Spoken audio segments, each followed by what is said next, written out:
This is a treat for me specifically because we have a St. Bonaventure Hall of Fame basketball player in our midst, and we're going to have a chance, a one-time only chance, to interview him about his life and times, and what a thrill it's been at St. Bonaventure this past year.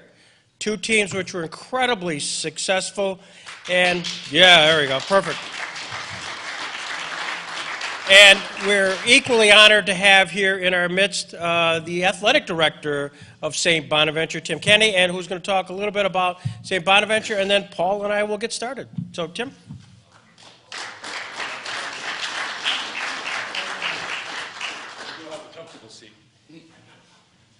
I won't take long. I'm not taking up a Hall of Famer's time, that's for sure.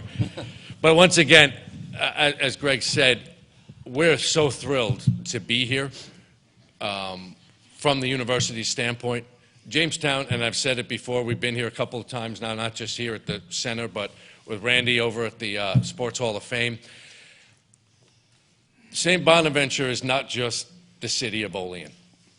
St. Bonaventure is a region, and that's what we try to be, and to be good neighbors and to reach out and do things along this line, but really to have that, and the relationships I've had in just 1 year with folks here, and the coverage we're getting in the paper, all that stuff, we couldn't thank enough of the Jamestown area. We thank you from the bottom of our heart. We hope that you understand that it's so appreciative, and it's important for us. It's important for us to kind of expand that out a little.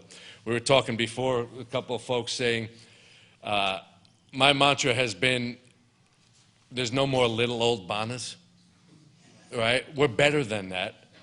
We're bigger than that. We should be. Just because we're small in numbers with kids right now, that doesn't mean the place doesn't have to be bigger and be that and be a regional force to help out. And this is a great, I mean, I love this drive. You kidding me? I have to make sure I just keep going past the casino so I don't stop off there a little bit. But just on behalf of the university, and I know there's some good things brewing, not just with athletics, but the university in general in Jamestown and the center here. We thank you, and I think you're going to get a real treat out of hearing this, because back when Paul played was a very special time here. And it's one of the things that motivate me and my staff is it's been done here before. Sitting testimony right here, and the stories I hear just keep you going, and it shows that there's a lot more promise that we can bring. And I'm going to learn some new stuff, I'm sure, today, because Greg's a master at pulling things out of folks. But the stories you hear in this, it's great. You know, speaking with Bob Lanier, Paul, I see Paul, you know, I make sure every game, when he's there, he's right there in his front center at the front, in the front of the red seats. I make sure I have to say hello, because that's good luck. And then when he left for his little journey, you guys went around 5,000 miles. I was a little out of sorts in the middle of the season, but it carried through. I think you'll really enjoy it. We thank you so much, and we look forward to even having more of a presence out here, and hope that you take advantage. And if we could be of any assistance, don't hesitate to call. Don't hesitate to ask the university. We'll be more than willing. So thank you very much, and I hope you enjoy this. Just a shout out to Matt Cam here of Schultz Chevrolet. Matt and Tim Schultz have been incredible supporters of St. Bonaventure University. When you go down to the Riley Center, you see Schultz all over the place. And Matt will be signing autographs also after we leave here. Paul has signed a bunch of autographs. We'll sign more after we get done here today. Our goal is to be done at 1:30 because he's got a tea time. And I know some of you have to leave early, so be it. But anyways, I want to now put everybody in a time frame. And we're going to show a brief 6-minute introductory video, of which I violated several copyrights. But here we are to put Paul Hoffman in Life and Times in the 1969-70 year.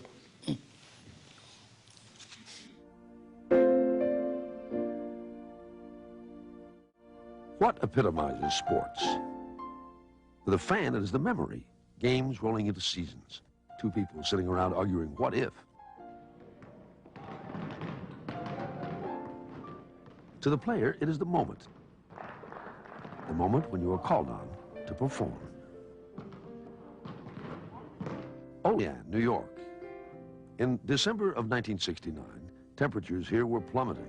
but hopes were rising over the hometown college basketball team, St. Bonaventure, that had captured the hearts of the locals. It was the era of UCLA, coached by John Wooden and led by the dominant play of center Lou Alcindor. The Bruins had won 3 consecutive national championships. My pops used to take me to watch Bonaventure when Bonaventure would come to the Ard all the time, and so I used to go down there when Sam and Tommy Stith and Whitey Martin, those guys were playing with Bonaventure. Probably didn't go down there with the attitude of being a point guard, to be honest with you. I went down there with I got to get a scholarship in. I remember this country-looking white boy, big old square-headed guy. Yeah, I guess we made kind of an odd couple. 7-foot black guy, 5'10" white guy, but there was an awful lot of things that we had in common. I saw some of the moves he had, hook shots, jump shots, great touch for a guy his size, and I started asking, who is this kid, I come up and I watched Bonans play Canisius, and I told the father who was with me, Father Conboy at the time, that I wanted to go to Bonans, and that when I was a sophomore, that we'd win the national championship because of Bob Lanier. One-on-one, he was unstoppable because he had so many fakes and moves. He could do a stutter step. He could do a crossover or a quick move and take you right to the basket. Wade in the water. Oh yeah, Wade in the water, man. That was definitely our song, man. It was a great song. Whenever we heard that song, you know it was time to get busy. His quiet style of motivation and instruction blended perfectly with his team. Larry was a laid-back coach. He knew basketball very, very well. He knew how to handle these kids. he just rode Bob and rode Bob and rode Bob. And I started shaking and crying because I didn't know what to do. Steaming through the last part of the schedule, 10 more wins, including 3 against arch rivals Niagara and Canisius. You could lose almost any other game, but to lose to Niagara Canisius was just unthought of at that time. It was my job to stay with him. Every time they did get by me, he ran into Matt or he ran into Bob. So they got a lot of shots blocked. He's the only little guy that I've ever seen at St. Bonaventure come down the middle and dunk on you, Bob. Oh boy, I'm going to get in trouble. Niagara was more of a friendly rivalry. With Canisius, it was, blood and gut. In the first round, we played a very good Davidson team. We beat them by 13 points. It was Kelbaugh, the smallest man on the court, who headed for the locker room a few inches taller than everyone else after gunning the Bonnies to an 85-72 victory. Union meet, you just couldn't believe how many people were there. They were special, and they knew they had something special, and they showed it. The regional final, a rematch with Villanova, a chance to avenge the season's lone defeat. We just played very well, and we dominated every aspect of the game. We had fast break upon fast break. Defensively and offensively, we controlled the boards.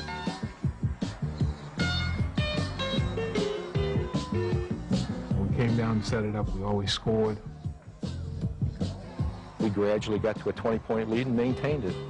Cowboy was bringing the ball down court, and I was like in front of him, and I went like this, and then I turned because it looked like he was about to shoot, so I turned to look at the hoop, and the next thing I knew, my leg came out under me. I didn't see it. I do remember turning around and looking and watching our trainer run out to him. And I never knew what had happened until, they told me that Chris Ford had run into my knee. You could just never see a picture of Bob getting hurt. Devastated. I just felt empty.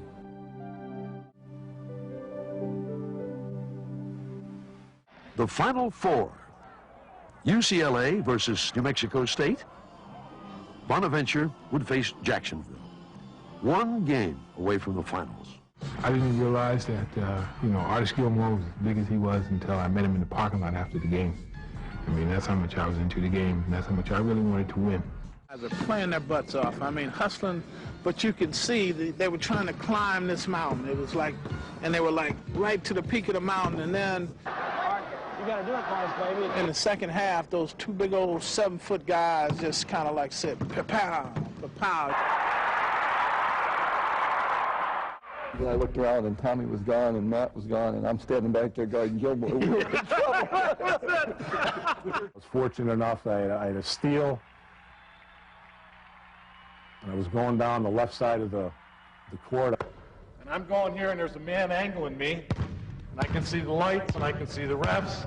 And I stop about here for like, I don't know, a 10-foot bank shot or something like that. But out of the corner of my eye, I saw a white shirt coming. I dumped it off to Paul Hoffman. The guy who was trying to guard me or cut my lane off went over. He slides over to Paul Hoffman, who now gets the ball, who stops, lays the ball in, and this guy goes flying. The guy fouled him. They didn't call the foul on the guy. I guess the bucket was good, which cut it to 4, 2 minutes left. But we go back for 1-1 because the foul's on him. Could not believe that. You can see it in the films. I don't know. Out of 100 times, the ref would call it the other way, 99. Or he'd call nothing. So it's not a nice memory. It's a sad memory because I think something got stolen from us. No doubt in my mind.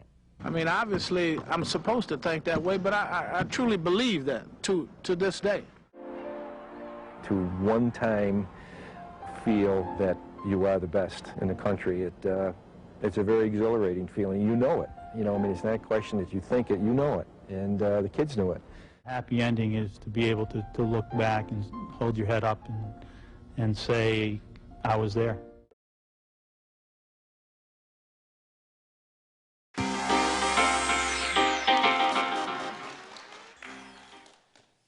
So, Paul, you've just seen vignettes of unfinished business. When you saw it for the first time and it ended like that, or not like that, what'd you think? What was your heartstring? My heartstring was still that we were going to win the national champion. There was no doubt in my mind that with Lanier, nobody could beat us at that time because he wouldn't let it happen. He was the best player in the nation at that time. When you, we're going to go way ahead here, but while we're on the subject, Bob is down, Villanova game. What's the locker room like? Was it just as it was shown on that headline right there, that you were just sort of really down? We were in shock.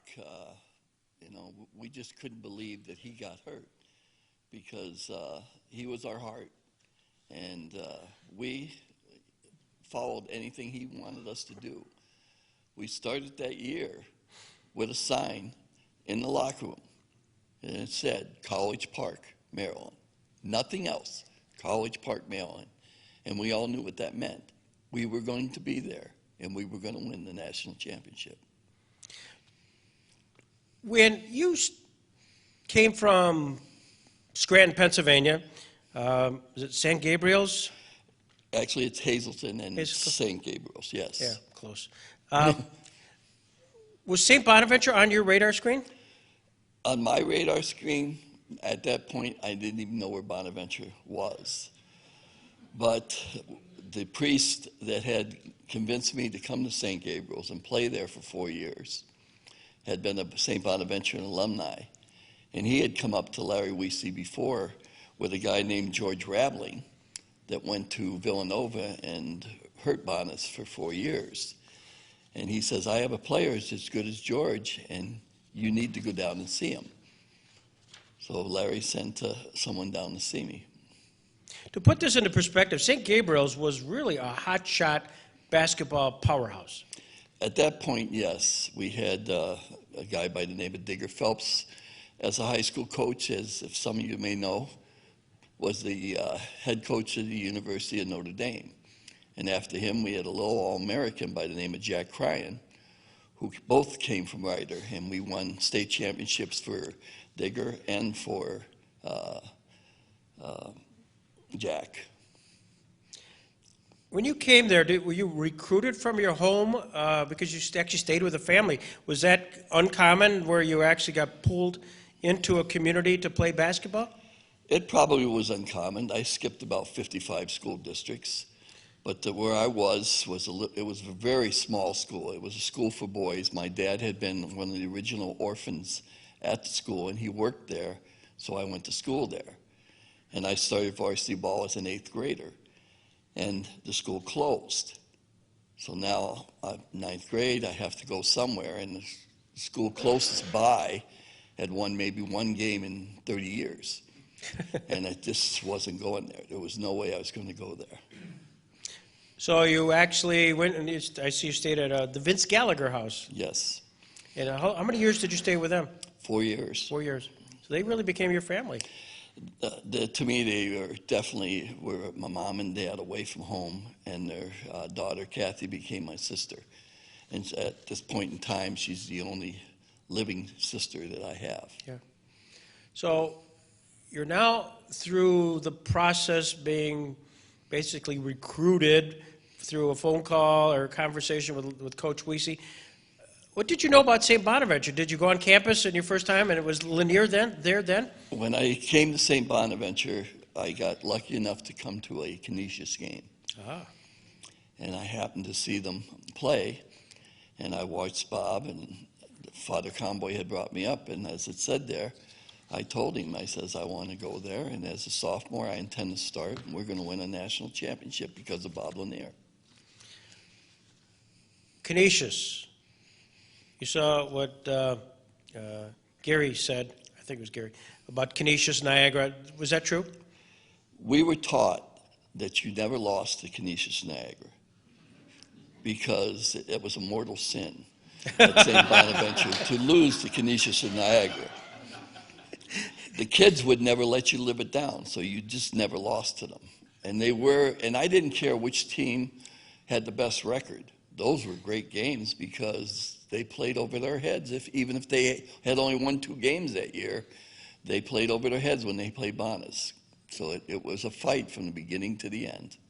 Were most of those games, the little three, big three, were they at the Odd? We played them twice a year. We played them at Bonas and we played them at the Odd. I never played them anywhere else but the Odd. So talk to me about Calvin Murphy. You got a little vignette in there. I got lucky enough to have to run around and chase Calvin all day, and I believe I held him to his lowest, and I shouldn't say I held him, but I ran around with him, and he held his lowest at St. Bonas. And I was lucky because they had a guy named Hughes or something like that, and he was built like a house, and he happened to be out that game. And he used to set picks for Calvin, and I thought I was running into brick walls. I was so glad to see him out. I wasn't peeling myself off the floor as much.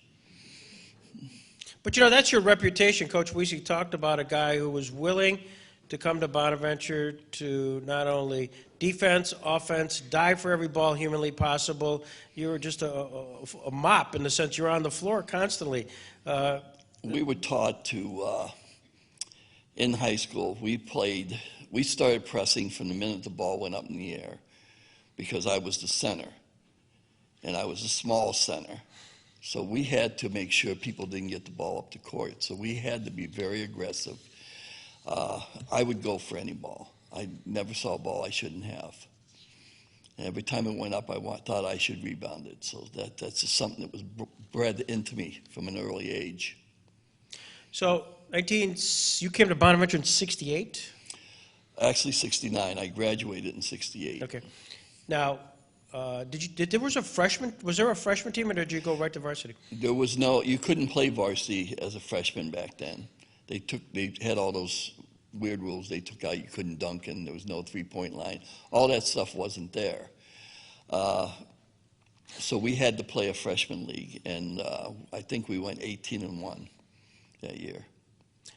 During the course, I'm thinking of practice, were you the scrimmage team? Were you the red shirt guys that got beat up? Yes. We played every day. We played against the varsity. And every day it was a good learning experience to have to guard Billy or Jimmy Sadlin, because Jimmy was a senior at that time, and I was a freshman. And was there an awe factor with Lanier? I mean, here you're a freshman, and you're scrimmaging the varsity, and there was this 6 No, foot... because we thought we could beat them, and we did it maybe once or twice in scrimmages, but not very often because Lanier wasn't letting that happen. So even during practice, it was pretty intense? Very intense, because we wanted to beat them, and they didn't want us to beat them. So what was your sense of Coach? I loved Larry, because Larry let me play as hard and do whatever I wanted. If I wanted to take the ball to the basket, he let me take it. He didn't call many time-ups at the end of the game. When I started becoming the point guard, he let me run and do what I thought was best out there on the court.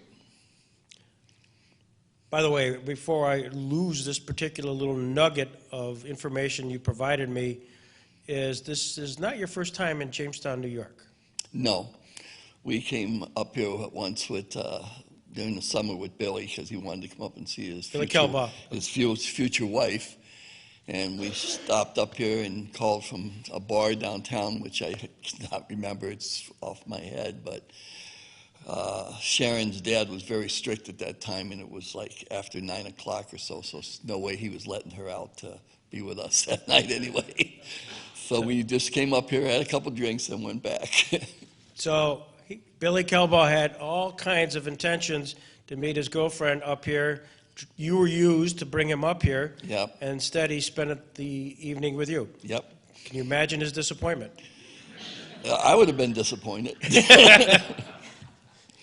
So now you get through the freshman year, and now we're talking 69, 70. Yep. You're a sophomore, and just kind of go through the team itself, at least some of the major players, and maybe a little bit about them. Lanier, perhaps, we can save to the end, but some of the other guys. Okay, Matt came up with me as a sophomore. Matt Gant. And he could literally jump out of the gym. And it was just amazing. It just looked like he pressed an elevator and up he went, So he was definitely a rebounder and the other scorer inside with Bob. Bubba was a sophomore, or he had been a junior then, and he just kept us at ease all the time. He was a jokester. We used to use the term Bubba. That's Greg Gary. He was I can't call him Greg. I've always called him Bubba. He just kept us loose in the locker room, on the court, anywhere. I mean, if we were out in a restaurant, you could hear him before you saw him. And he was always running his mouth, and etc. Even when we came back and have things and people would be gathering around Lanier later on and thing, he would say, "Why are you around him? I'm over here." So it'd be things like that. And Billy ran the team. And it was Billy's job to bring the ball up the court, and nobody took the ball off him. And we all knew that when he got up to the court, what we had to do with the ball. Lanier needed to touch the ball. If we came up 10 times, Lanier needed to touch the ball at least 8 of those times. If we got the score off that, it was good, but he needed to touch the ball. The ball needed to start around Lanier. Lanier was the player. As you could see, he went to the NBA. He was MVP in the NBA. He did a lot of things. He just didn't end up on some of the best teams in the world in the NBA. And Lanier talked about him rooming with Kelbaugh. Did you room too? Did you have a roommate? My roommate was from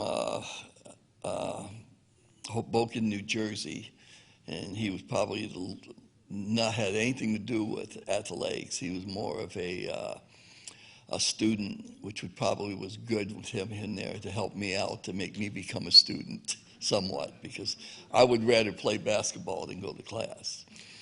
So when you came home from a game and all excited and the adrenaline was flowing and you just want to talk to somebody, this guy could care less? I don't even know if he went to all the games. So. Just trying to get a sense of all this stuff.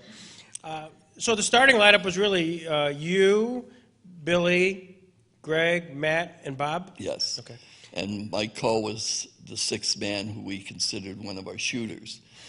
And a lot of times he would come in and I'd go in and play in my position I loved to play, forward guard. I got beat up an awful lot because I seemed to be right here with the elbows, nose broken a couple times, a few elbows here and there. My mother said once I bled real well on TV. I actually had to call her right after they had put about 3 or 4 stitches in my nose before I went back out in the court so she wouldn't have a heart attack. To say, I'm going back out, I'm fine. But everybody was gunning for you guys. I mean, you at that time were, in fact, no Cinderella about St. Bonaventure. You were one of the premier teams at that time period. We weren't sneaking up on anybody at that time. By the time halfway through the season, we had our reputation. People knew that we were going to play, and they had to come to play us. Did you play, you were in the Riley Center at that time? Yes. So you were not part of the Armory? No, I saw the Armory. I don't know how people played basketball in there. All I saw were tanks and things. But so the season itself, your goal clearly was to get to Maryland. There was no other goal. And as you're working your way and you get into the NCAA finals, do you remember were you in the East Regional? Were you ranked first? Were you the number 1 seed? I believe we were at that point. We were an independent back then. They had independents. Now they don't really have independent people. You have to be in some kind of league or something, because we had to win a high percentage just to make it into the thing, because you only had 32 teams. There wasn't this 64 and all that. You had to be really good to get into the NCAA. And your first game was against Davidson? Davidson. It's in the Lang 10 now. And then after that, North Carolina State? North Carolina State was, they had upset, I believe, North Carolina or Duke, one of them, and because they had won their tournament then, there was no other place for the Duke or anybody like that to get into the NCAA. See, if you didn't win with only 32 teams, you didn't get in. Okay. So you beat North Carolina State 80-68, which then gets you to the Villanova game. And you had beaten them before, haven't you? Didn't you play them during the season? We lost. That was our only loss during the season. Oh, wow. We had played them at the Villanova Fieldhouse because they wouldn't play us anyplace else. It was like playing in a big high school gym. And the people were right on top of you, and a couple questionable calls were in there. I know I put one up on the rim, and somehow it came off the rim. Saying Siemiatowski somehow had it in his hand, and then somehow it came out with him and me in a jump ball, and I'm like, he's 6'8" and I'm 6'1", and I'm like, yeah, this is going to work out. So, and Bubba, we had called a timeout, and they threw the ball into Bubba, and for some reason he lost for a second, and he threw it back towards Billy. I did everything in my possibility at that point to try to deflect the ball anywhere, because Billy was in the backcourt. And, of course, they ended up getting the ball back. And we ended up losing by a point. So it was, we wanted them. And you got them? And we got them. Everything worked great except for Bob getting hurt. What was the moment in time when all of a sudden, as he described it, there he is on the floor, not getting up, ultimately falling over? I mean, that had to have been crushing. Well, at that point, I was here, he was there. I saw him get hit. If I got hit, I would have landed 3 rows up. He got hit, he tried to stay up because he was so strong, and that's what made the knee buckle. Whereas I think it wouldn't have mattered. If he hit me, I would have just flew and then been back in the game. And also, if I got hurt, I still think Bonas would have won the national championship. If Matt got hurt, I think if Bubba got hurt. We were inexchangeable. Bob wasn't. We did not have another center. We put people in there, but we had no center.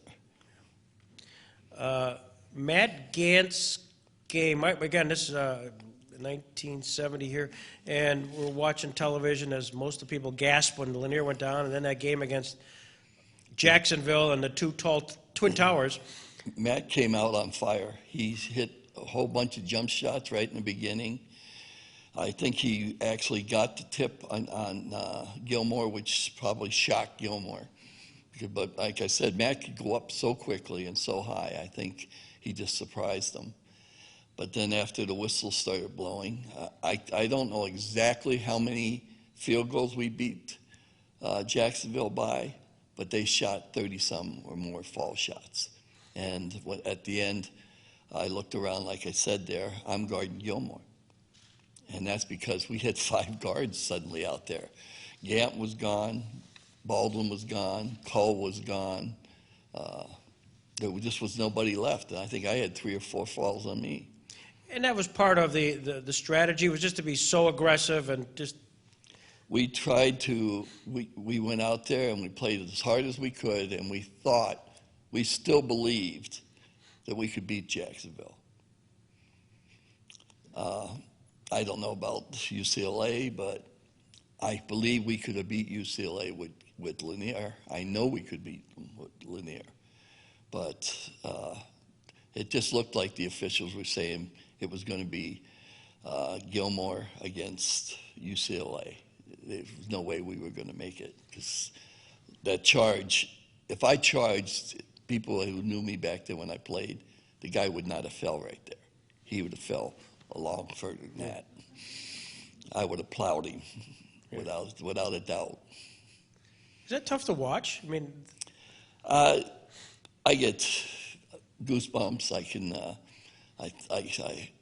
I flicks me back to that time. It was a great time, except for the Lanier injury. And like they said, Bonnet is a community, because when we left Buffalo, every town all the way down had their lights on the front porch. People were standing out there in the freezing cold, waving at us. Even after we lost, they were there. Mm-hmm. And we always consider Bonner's family. We come back, we try to come back every 2 years and have a little meeting in the summer together. We play a little golf, we have 2 dinners together, we tell old stories, have a few drinks, and everything seems great. Now, last time we did it, Lanier set it all up. We're all ready for everything. He couldn't make it because at the last minute, they told him he was introducing Stern into the Hall of Fame. Which he still works for the NBA. Sure. By the way, one of them, go online, and if you type in Paul Hoffman and you're looking for an image of Paul Hoffman, what you'll see is a wonderful color photograph of Paul Hoffman going to the rim, tossing the ball up seemingly about 80 feet in the air to try to go over Artis Gilmore. I mean, this was that towards the end of the game. You guys are really working hard. I mean, it's an amazing picture. It was last year. It was in Sports Illustrated. Yeah. Again, so some of the kids that I taught when I'm still subbing, even though I retired in 2004. I sub almost every other day, and they said, "That is you, isn't it?" I keep telling them most of the pictures you see of me is my butt for some reason. We haven't figured out why. There's a picture in the Riley Center of Lanier going up for a tap, and there I am. My butt. Me and my wife were up watching Neil Diamond. We were coming out of the Buffalo First Niagara Center, and I glanced over and saw a picture of the Hall of Fame people, and I saw Lanier's picture. I walk over there, and sure enough, there I am, my butt. Well, you must be I was breaking the camera with my face, because it just wasn't happening. You were a sophomore, obviously, that particular year. Coming back for the next season when you had so close, and Lanier was no longer there, what was it like? We still thought, we always believed we had a great team, so we still thought we had a great team, and we played really well that year. We ended up in the NIT, and we came in 3rd place in the NIT. We probably could have came in a little better, but somebody missed 2 foul shots, which would be me. But just getting there was a great feeling. And then the next year, we didn't go anywhere. And it's like I said, if there were 64 teams both years, I think we'd have been in the NCAA my junior and senior year if there were 64 teams. But with only 32, no. So you graduated in 1972. Yep. And then you're drafted. Got drafted by Buffalo, and I got drafted by the New York Nets, and I went to Buffalo for a while, and then they told me the Nets said sure I could make it, and I got down there, and I was like 1 out of 10 guards, so it didn't work out. Did you have a sense that pro ball was part of this, or was it just sort of something?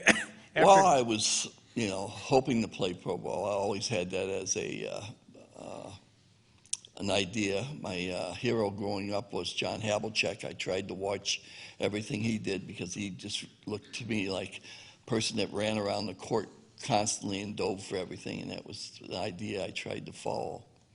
I played a couple years in the Eastern League, and I was still going to Bonn as I came back to get my master's degree in guidance and counseling, and it got to be too much.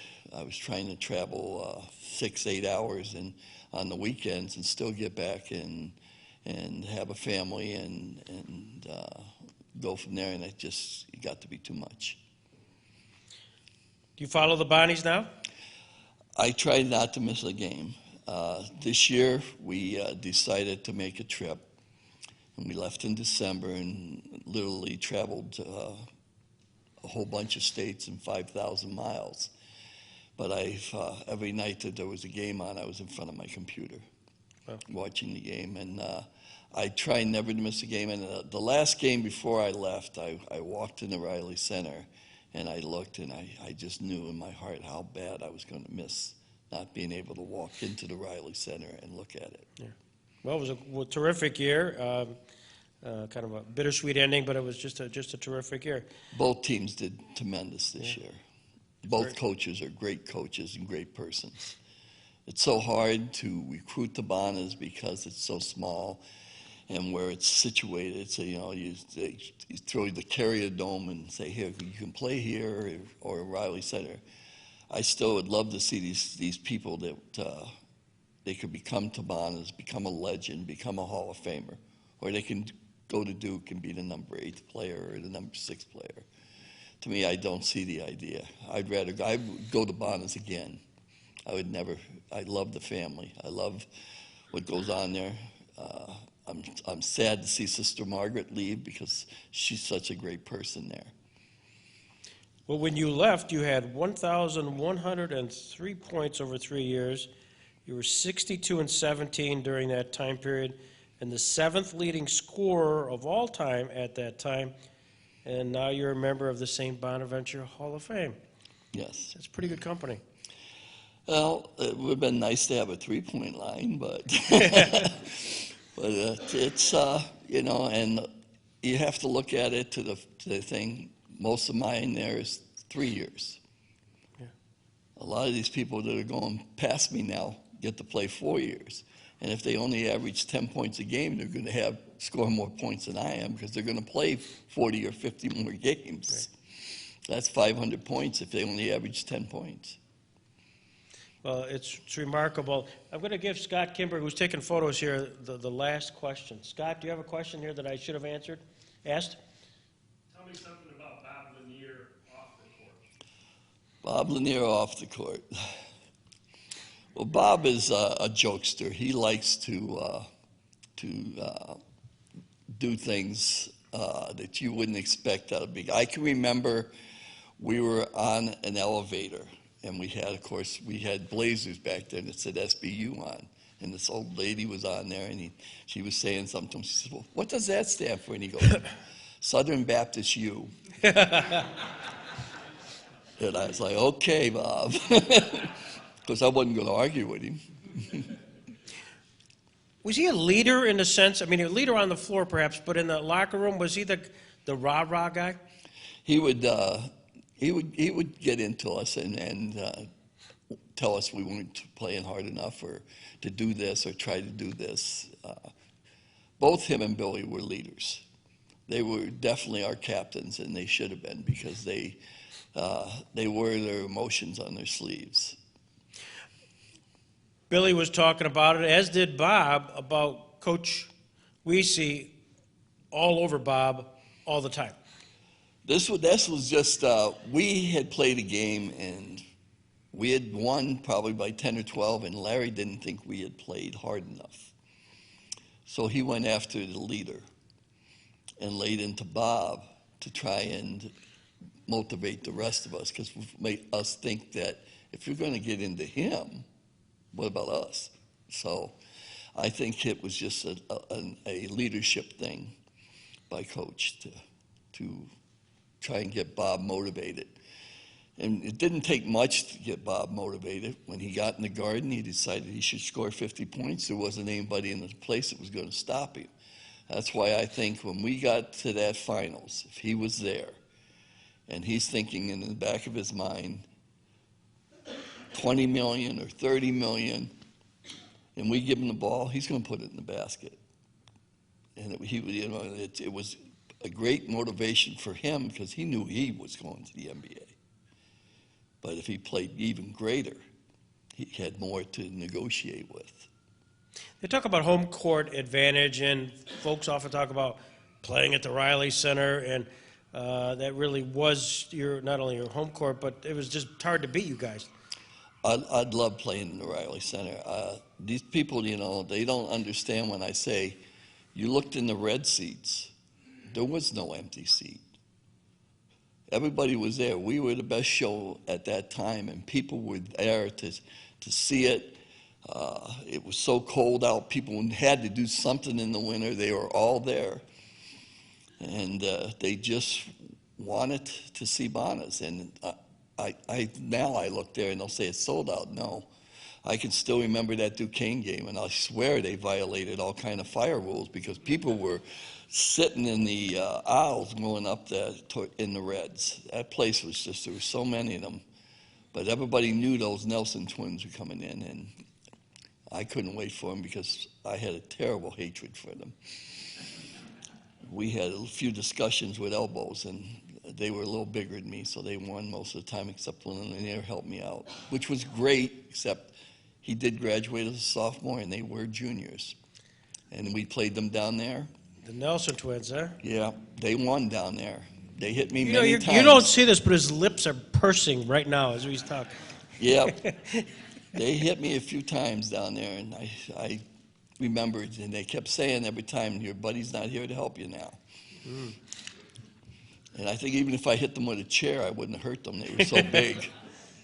Did you have other personalities in the league at the time that you were anxious about playing? We didn't have a league back then, but anytime, like I said, I played Niagara or Canisius, I just had an extra motivation to play. Yeah. And anytime when, I remember when Providence came in with Ernie D. and Marvin B. when I was a junior, I just could not wait to play them. Yeah. And we killed them at Riley Center, just destroyed them. Calvin Murphy, it was said, Matt was talking about how Calvin Murphy dunking over Lanier. Was that when you were there? Yes, but I don't remember. You couldn't dunk the ball, so he's just probably emphasized the fact that Calvin could jump for a 5'10", 5'11" guy. He could get up in the air, and he was very fast. Yeah. You're amazing. This is terrific. Can I open it for a couple of questions before we call it a day? Yeah, Ken.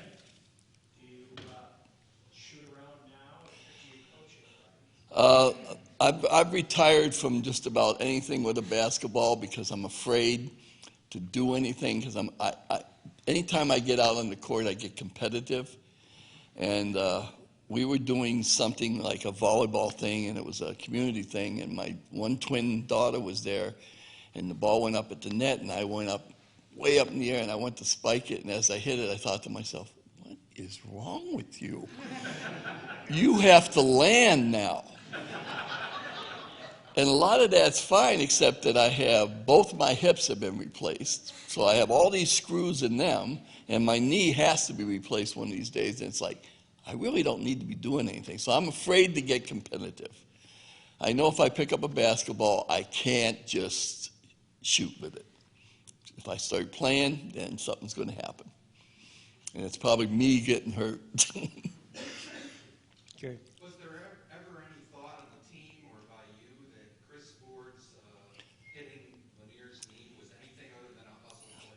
he went over somebody's foot. When he hit Lanier, he was looking down. First of all, I don't think anybody would be stupid enough to put his head down and try and run into Lanier. I wouldn't. I can remember way back as a freshman when he set a pick on me once. I thought I ran into a brick wall. It took me 2 days to remember what my name was. So I can't believe that he did it on purpose. Mike. Just wonder, when you're talking with younger generations about the lessons you've learned in this game, what's the key lesson or the key idea that you try to tell young folks looking at this? Well, I try to tell everybody, you should hustle all the time, never give up, play as hard as you can, and remember that you are just one individual out there. It's a team. Without the other 4 people out there, you're nothing. I know it's still 4 years down the road, but do you know by any chance is Bona planning a 50-year celebration of Final 14 in 70? I wouldn't doubt it because they brought us back, all of us back, in the 40 years and introduced us all. So I wouldn't be surprised if they don't, or if they did, because it would be a great publicity thing for them in one way or another. Bonas has been excellent to me. They take care of me anytime. I love playing every time I can, golf with them. They have golf with the Bonnies in Olean. I try to make everyone, and usually they pick me up on the 86 on their way up to Rochester with the Bona bus. And I go up and play in the one up in Rochester too. And I really appreciate it. Greg. Did you have a chance to play against another New York State school, Syracuse, I would not play us back then. And I believe they were smart because I don't think they could have beat us back then, even there. But now they won't ever come into Riley Center again, because I was there the last time that they came into the Riley Center. They'll never come back. Well, as long as Boeheim's there, they'll never come back, at least. Is that the answer you wanted, Greg? The answer I know is true. It's not the answer I want. Well, the 2 schools have evolved a lot more since then. They weren't that strong back then as they are now. So, of course, they did have Dave Bing and a few other players back then. So 3 things are going to happen right now. 1, Paul is going to soon be exiting, and he'll sign autographs for anybody who wants to. 2, then he's, after that, going to play golf with Bunch. And 3, we're going to give him a big round of applause for a wonderful evening. Thank you. Thank you. Thank you, Paul. Thank you so much. Thank you, Rotary, for letting us be part of this today. Appreciate it.